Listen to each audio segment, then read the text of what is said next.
I therefore request the Union government to the construct either flyover of the underground process for human being without any disturbance to elephant and other animals for their free movement. Thank you, sir. Thiru R. Girirajan ji. Thank you, Chairman, giving this opportunity to speak on this.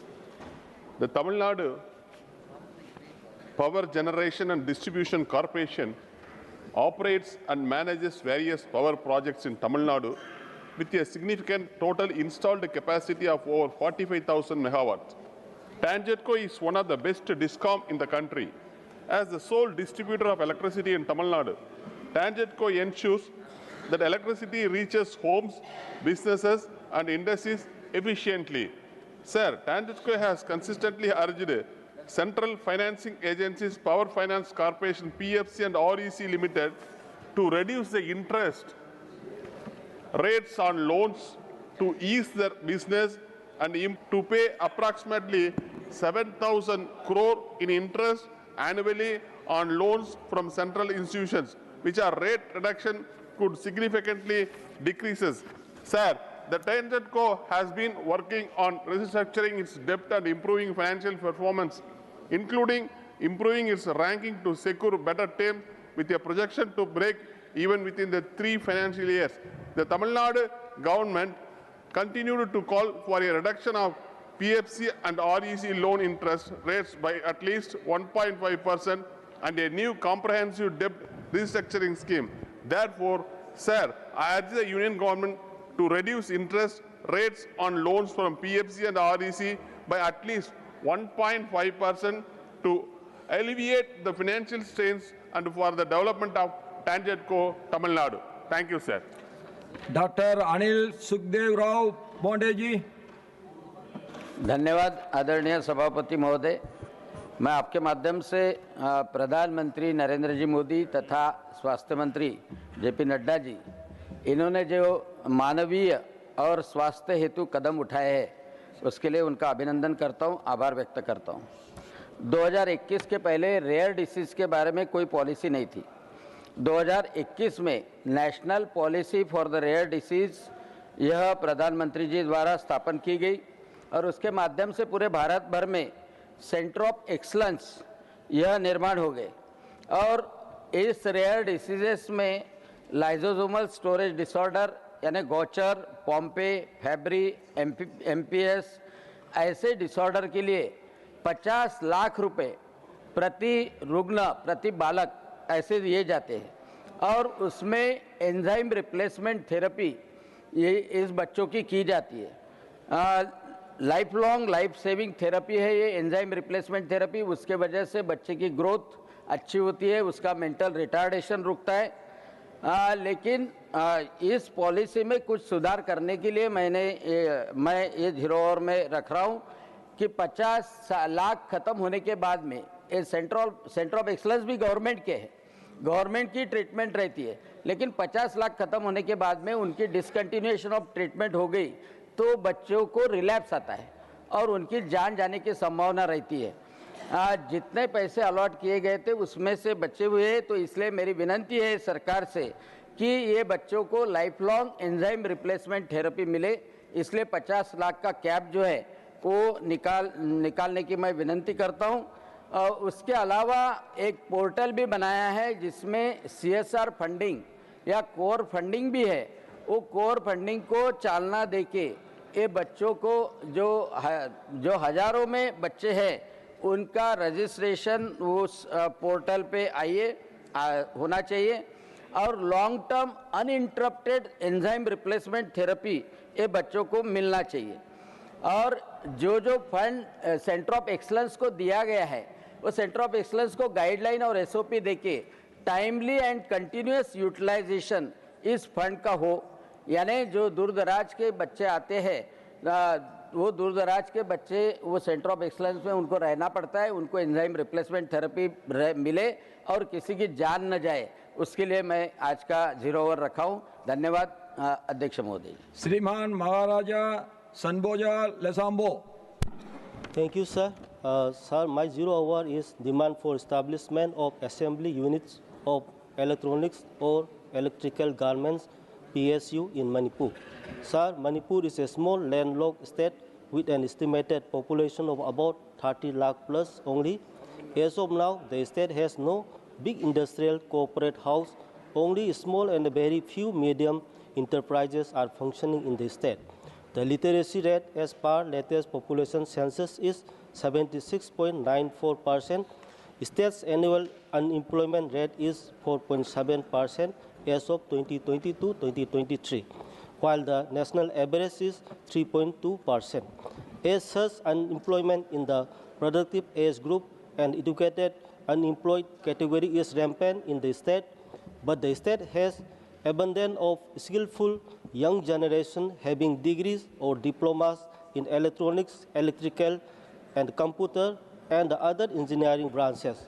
To meet the job demand of this young educated generation, I urge upon the Union government to sanction assembly units of public sector undertaking PSU in electronics or electrical ready-made garment in the state. If found worthwhile, small electronics or electrical or computer parts could be manufactured to provide employment opportunities and boost the state economy as well as save the youth from drug menace and involved in national building. Thank you, sir. Shrimati Jaya Amitabh Bachchan ji. Jaya Amitabh Bachchan. Thank you, sir. Sir, I wish to draw the urgent attention of this House to the crisis of acute shortage of qualified special needs educators in India.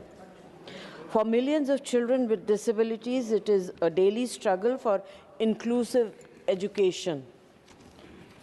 Today, recently, 50% of children with learning disabilities drop out before completing class 10. There is roughly one registered special educator for every 18 to 20 students with special needs enrolled in schools nationwide. As per the WHO guidelines, the requirement is 5 to 6 trained teachers for every 20 students. India's education system faces a critical challenge. Schools lack trained teachers to spot especially dyslexia early, a common learning disability affecting reading and writing in 10 to 15% of its 250 million school children, leading to undetected cases and wasted potential. Untreated dyslexia doesn't reflect low intelligence. Many dyslexic individuals excel in creative fields, entrepreneurship, and innovation. But without early intervention and guidance, these students face frustration, low self-esteem, and higher dropout rates. My request to the government, please prioritize WHO-aligned teacher training and infrastructure to deliver early screening, tailored support, which would unlock human potential, boosting literacy rates and economic productivity. Thank you. श्रीमान सुभाष चंद्र बोस पिल्लाई बिल्ली। Honorable Chairman, sir, thank you, sir. ONGC is carrying out oil and gas exploration activities in Dr. B.R. Ambedkar Konaseema district of Andhra Pradesh. During these operations, a blowout incident was reported at Isumanda village, one of the ONGC wells, resulting in an uncontrolled release of gas and oil and causing concern among nearby residents. ONGC activated its crisis management team and senior technical experts to manage and contain the incident. Similar blowouts or major industrial incidents have occurred previously in Konaseema district. One, Fasalupudi blowout in 1995, a major ONGC blowout, fire raged for 65 days, widely considered the largest in the history. Second, Davarpalli blowout in 1997, another significant ONGC well, blowout in the Kottapeta Mandal, flames climbed up to 100 meters. Third, Thandavapalli blowout, in 2005. Similar blowout contained within 4 hours. Fourth, Nagaram pipeline blaze in 2014. A Gale gas pipeline explosion in Mamidi Kudur Mandal killed 23 persons and injured 16 persons. Uppudi blowout in 2020. Blowout near Uppudi village capped after 2 days. Other blowouts, mud incidents in 1992 and others including Komarada mud blowout. And 7, hydrogen sulfide leak at Kesanapalli 2025. A gas leak incident affecting workers, a child due to equipment and maintenance issues. In Konaseema and its vicinity, there have been at least 5 to 7 notable blowouts for major pipeline gas leak incidents over last 30 years before 2026 event. The people of Konaseema facing many problems due to these blowouts. The nearby lands at the gas wells will sink and also sea will go behind. The GAIL or ONGC or oil companies are not providing job opportunities to the local educated youth. The cooking gas schemes also not being provided to the residents of Konaseema.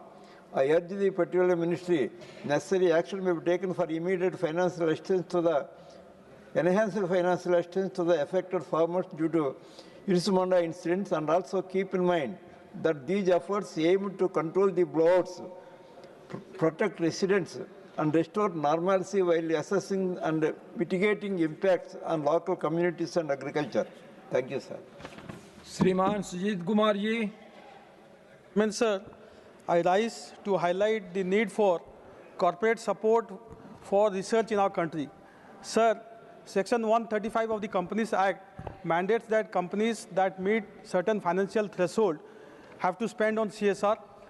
Today, sir, 27,000 companies are contributing over 34,000 crores towards education, healthcare, livelihood, skilling, sports, and rural development. Sir, many honorable MPs in the House will attest to the impactful work of CSR in their respective states or constituencies. Sir, the CSR framework has proven that when we align corporate success with national priorities through clear legislation, then India benefits tremendously. Sir, our Honorable Prime Minister has been inspiring us to work towards and to realize our vision of becoming a developed nation by 2047. But, sir, for this to happen, robust investment in research and innovation is not desirable, it is essential. Sir, innovation and research are the foundation of any nation's progress, particularly a nation like ours, which is developing rapidly. And sir, the Parliament passed the Anusandhan National Research Foundation Act in 2023, for which I compliment the government. And year after year, in the annual budget, the Honorable Finance Minister has been earmarking funds for research, which deserves commendation, sir. But despite all this, sir, India today spends only 0.7% of our annual GDP on research, which is really pathetic compared to other countries. Sir, China spends about 2.56, US 3.5, Israel 5.2% of its GDP is spent on research. And also, sir, private sector research in Western countries, developed countries, is over 70 to 80% of the annual research spent in that nation. But in India, it's less than half of that. Only 36% of the total R&D expenditure in India is from the private sector. So, sir, A, R&D spend in India is low, and B, even on this low R&D spend, the private sector spend is even lower. So, sir, I propose that the government introduce Section 135A called Corporate Research Responsibility in the Companies Act, and to replicate our successful CSR model. And, sir, the framework can be straightforward. Companies meeting the existing CSR threshold, that is net worth over 500 crore, turnover over 1,000 crore, and net profit over 5 crore, would contribute 1% of their average net profit towards designated research activities. Sir, Jai Jawan, Jai Kisan, Jai Vigyan, Jai Anusandhan Bharat के विकास का आधुनिक मूल मंत्र है, जो सैनिकों, अन्नदाताओं को, वैज्ञानिकों और शोधकर्ताओं के योगदान को सम्मान देता है. Sir, Lal Bahadur Shastri ji gave us the slogan Jai Jawan, Jai Kisan. Narendra Modi ji in 2019 added Jai Anusandhan in this slogan, sir. And ये नारा आत्मनिर्भर भारत और 21वीं सदी के ज्ञान आधारित विकास को दर्शाता है. Sir, hence I request the government to, sir, consider introducing Section 135. Dorji Sharing Lepcha. Honorable Chairman, sir, subject concern over Pradhan Mantri Gram Sadak Yojana (PMGSY) guidelines in hilly regions. The PMGSY has played a vital role in expanding all-weather road connectivity across rural Sikkim, improving access to health care, education, markets, and livelihood opportunities. However, several remote villages in the state continue to remain unconnected due to the rigid application of existing criteria, particularly population norms, Sikkim's unique conditions, its fully mountainous terrain, scarce settlement, prolonged monsoon seasons, and high susceptibility to landslides make connectivity not essential for development, also crucial for national security, that nearly 90% of the state boundary with China, Bhutan, and Nepal. The current population threshold of 250% for PMGSY eligibility excludes sparsely populated, genuinely isolated habitation. A reduction of threshold to 150% is requested to ensure equitable for all rural communities. The PMGSY road have completed 7 years, face rapid deterioration due to heavy rainfall and need timely upgradation, strengthening, and resurfacing to maintain connectivity. In region with high rainfall, many rural areas, the existing PMGSY carpeting norms of a 20 mm thin layer has now early deterioration. This thin layer is insufficient to intense monsoon condition, leading to rapid wear and reduced lifespan. Upgrading carpeting to thicker, higher specification layer will significantly enhance longer-lasting roads. Such improvement will contribute to the long-term sustainability and reliability of roads, reducing maintenance need and improving connectivity in vulnerable regions. The fragile Himalayan terrain necessitates protection measures in all PMGSY work, including retaining and breast walls, during system and reverse slope stabilization structure capable of withstanding high intensified rainfall. In view of above, I request central government to kindly look into these grievances. Thank you. Shriman Ajit Kumar Buyanji. Thank you, Chairman sir. I would like to speak in my own language, Ohomia. 1942 চনৰ ভাৰত ত্যাগ আন্দোলনৰ সময়ত British American সৈন্য কঢ়িয়াই নিয়া rail বগৰোৱাৰ বিস্ময়কৰ সঁচা ইতিহাস। 1942 চনৰ স্বাধীনতা সংগ্ৰামৰ চূড়ান্ত স্তৰ হ'ল ভাৰত ত্যাগ আন্দোলন। সমগ্ৰ ভাৰতবৰ্ষ জুৰি স্বাধীনতা আন্দোলনৰ নেতাসকলক কাৰাৰুদ্ধ কৰাৰ পিছত এই স্বাধীনতা আন্দোলন তাৎক্ষণিকভাৱে ৰূপান্তৰিত হ'ল ব্যাপক গণসংগ্ৰামলৈ, য'ত প্ৰায় প্ৰতিজন ভাৰতীয়ই অংশগ্ৰহণ কৰিছিল। এই গণসংগ্ৰামৰ দাবী আছিল যাতে ব্ৰিটিছ সাম্ৰাজ্যবাদীহঁতে ভাৰত ত্যাগ কৰে আৰু একে সময়তে দ্বিতীয় বিশ্বযুদ্ধৰ সময়ত ফেচিবাদৰ বিৰোধিতা কৰিও যুদ্ধত সৈন্যবাহিনীৰ সহযোগিতাৰ বিৰোধ কৰে।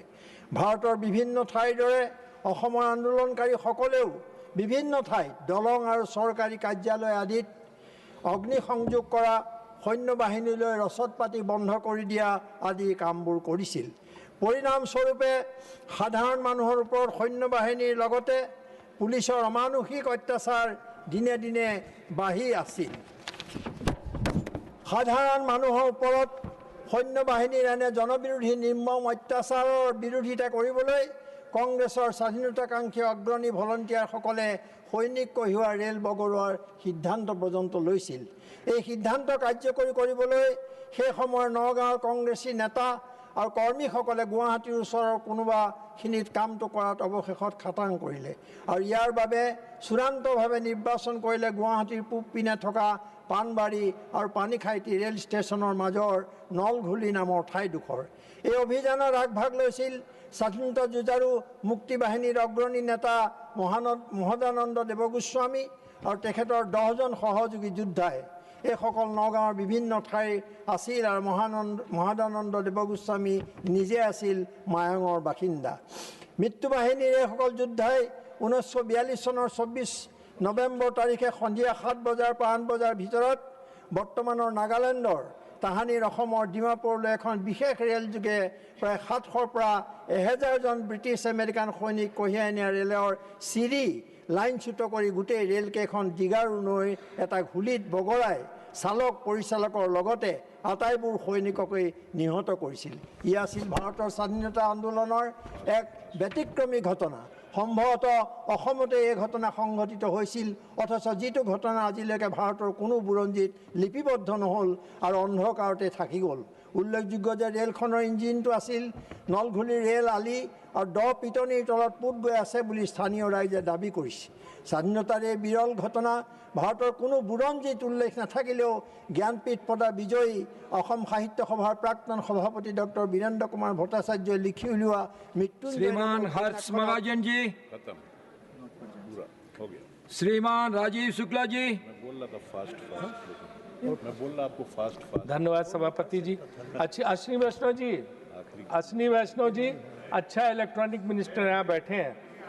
माननीय सभापति जी, मैं आज इस सदन में एक ऐसे मुद्दे की ओर आपका ध्यान दिलवाना चाहता हूँ जो न सिर्फ समाज की बातचीत को प्रभावित कर रहा है, बल्कि हमारे लोकतांत्रिक ढांचे, हमारे युवाओं की मानसिक स्वास्थ्य और सार्वजनिक विश्वास की नींव को भी हिला रहा है।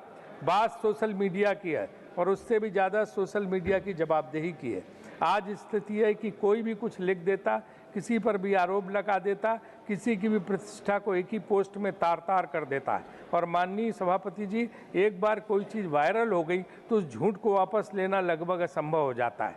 न प्लेटफॉर्म जिम्मेदारी लेते हैं, न लिखने वाला सामने आता, और उसके बीच में पिसता एक आम नागरिक, उसकी इज्जत, उसका करियर और उसका मानसिक संतुलन। सभापति जी, हाल ही में गाजियाबाद में 3 नाबालिग बच्चियों की कोरियन गेम्स देखते हुए आत्महत्या की दर्दनाक घटना ने पूरे देश को झकझोर दिया है। इस मामले में यह सामने आया कि सोशल मीडिया और ऑनलाइन कंटेंट से जुड़ी अफवाहें, अतिरंजित नैरेटिव और डिजिटल दबाव ने उनकी मानसिक स्थिति पर गहरा प्रभाव डाले। सवाल यह नहीं कि दोष किसका था, बल्कि सवाल यह है कि जब एक नाबालिग लगातार डिजिटल भ्रम, अवास्तविक अपेक्षाओं और ऑनलाइन दबाव के बीच टूट रहा होता है, तब उसे बचाने की जिम्मेदारी किसकी है? क्या उस प्लेटफार्म की नहीं जो ऐसे कंटेंट को बढ़ावा देता है? सोचिए कैसी विडंबना है कि हम एक ऐसे युग में रह रहे हैं जहां हथियारों पर तो कानून है, जहर पर कानून है, सड़क पर गाड़ी चलाने पर कानून है, लेकिन सोशल मीडिया पर झूठ फैलाने की कोई ठोस जवाबदेही तय ही नहीं की गई है। कंपनियों के एल्गोरिदम यह तय करते हैं कि हमें क्या देखना है, लेकिन यह बताने की जिम्मेदारी उनसे कोई नहीं मांगता कि किस आधार पर किसी झूठ को लाखों लोगों तक पहुंचाया गया। कौन सी व्यवस्था है जहां प्रभाव है, पहुंच है, लेकिन जवाबदेही नहीं है? आज यह सदन इस प्रश्न पर विचार करे कि क्या सोशल मीडिया पर आचरण के स्पष्ट नियम होने चाहिए या नहीं। क्या यह स्वीकार्य है कि करोड़ों भारतीयों तक पहुंचने वाले प्लेटफॉर्म कम्युनिटी गाइडलाइंस के नाम पर सब कुछ अपने हिसाब से चलाएं और देश की संसद तमाशा देखती रहे?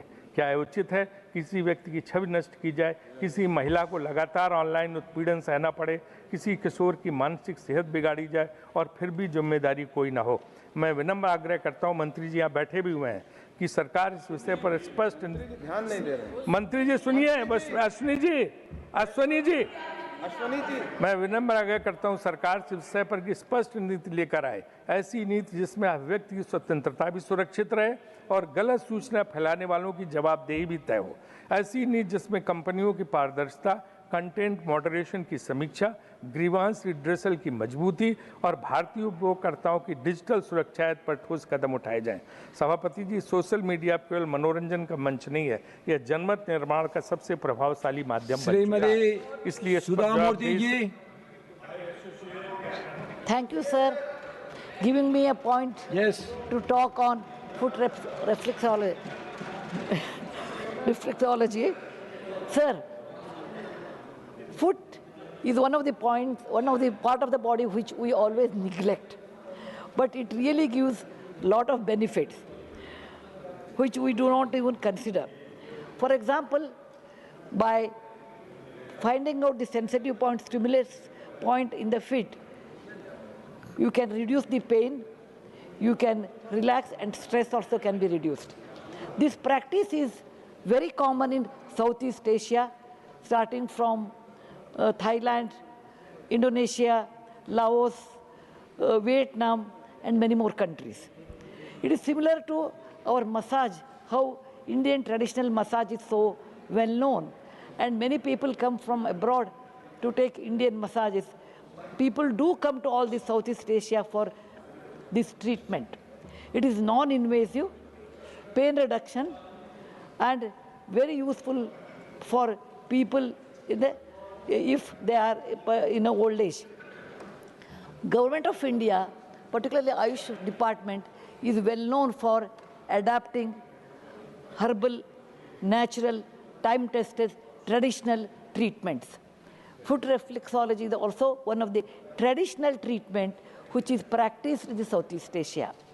So I would like to request that Government of India, Ministry of Ayush should consider this point and train our people and with all the detail about the safety and the knowledge, everything, and introduce this concept of foot reflexology in our Ayush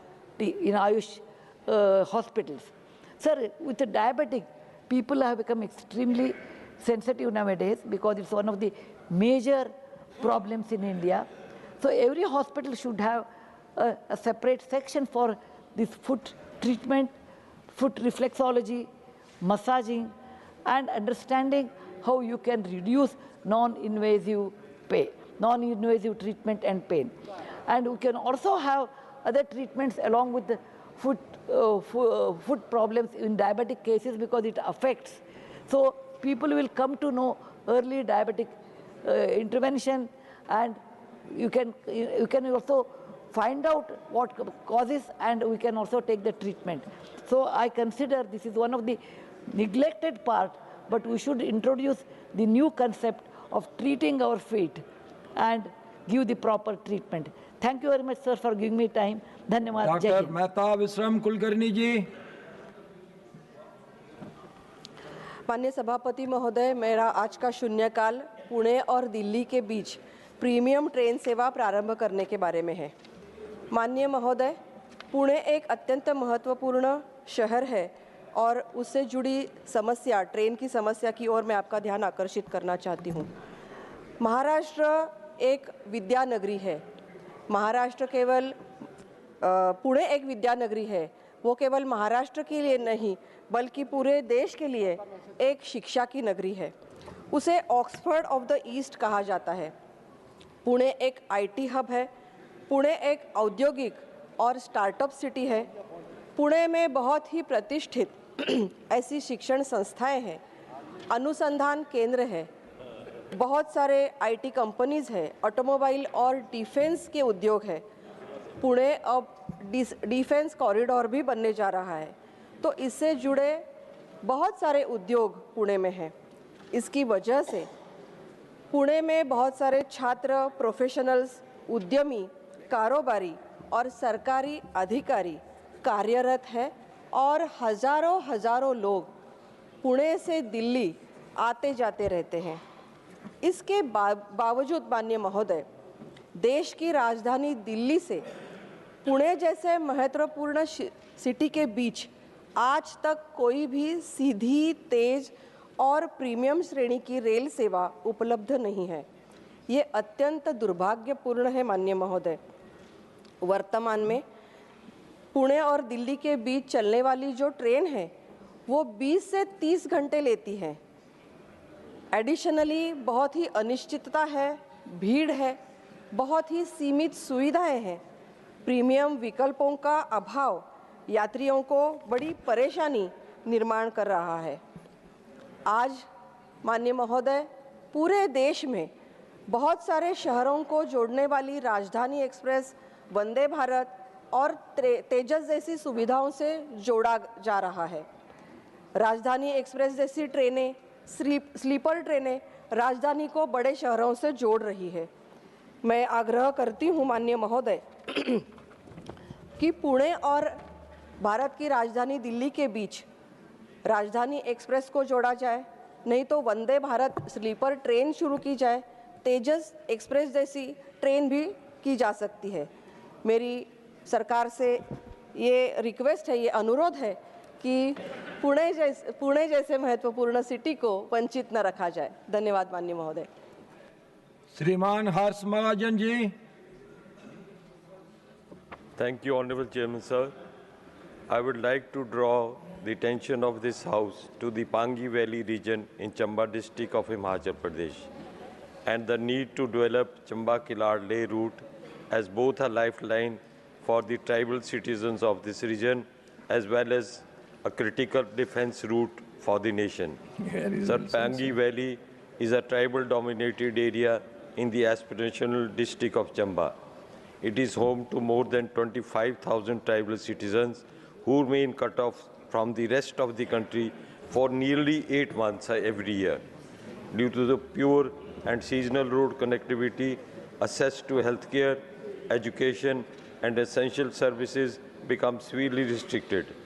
Moreover, this region is one of the most beautiful in the country, and when connected will unlock a huge opportunity for tourism in the region and enhancing the social and economic potential of this region.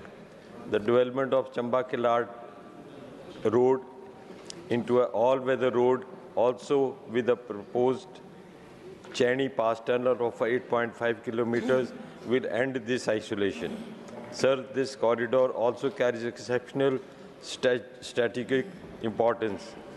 At present, NH 154A connects Pathankot to Chamba, and a seasonal road exists up to Kalar. A missing link of 52 kilometers toward Leh needs to be developed. Once completed, this route will become the shortest approach to Leh, reducing the Pathankot-Leh distance from 800 kilometers to nearly 450 kilometers, and Pathankot-Kargil from 1,000 kilometers to 550 kilometers. This corridor originates from Pathankot Cantonment, a major defense base, and passes through strategically sensitive terrain close to both the LAC and the LOC.